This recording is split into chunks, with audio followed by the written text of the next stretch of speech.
Tapaluto sa likod.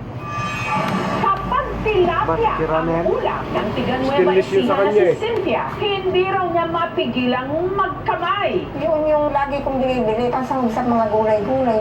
Pero hindi raw niya lubos inakala na nang dahil sa hamak na tilapia, nanganib maputol ang kanyang kamay. Talagang magkakala na yung kamay niya. At ang isa niyang paa malagay sa hukay. Paano naman naging banta sa buhay? Ang isa sa mga paborito nating isda. Bakit?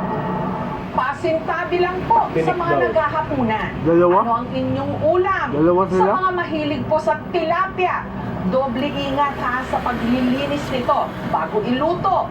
Dahil sa isang Tagal ko tusok lang natitirigan pala ng ng tilapia. paligpit ng tilapia, maaring mag-agaw buhay.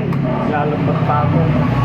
Umaga, nitong March 31, nang raw si Cynthia ng uulaming tilapia sa kanyang suki sa palengke. Bumili ako, talagang pinipili ko yung mga buhay. Dumating ako dito, nilinis ko na. Nung dinugupit ko yung palikpit ng tilapia, biglang lumukso siya.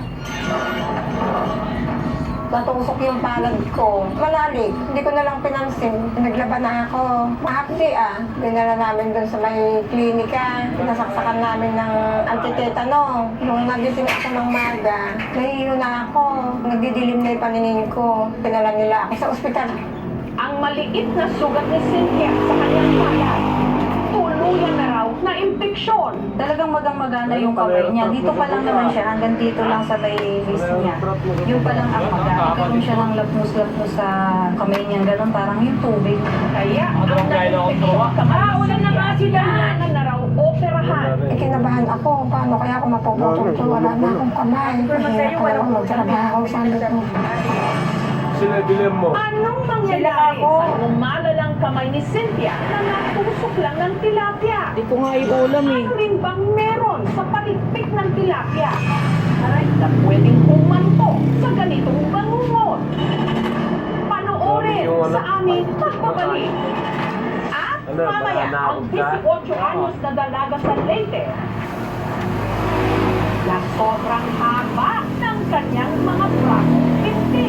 Sobrang haba yung payat naman. Sukat Matanggal naman siya. is 6'4" inches po. Kapag nagbibihis po ako ng damit, po, nakikita ko po doon sa salamin na pangin na ng likod ko. Sinisi ko po yung sarili ko kasi, bakit ka kasi ganito yung katawan mo? May isa rin gustong palakasin ang kanyang loob. Hi, Cindy!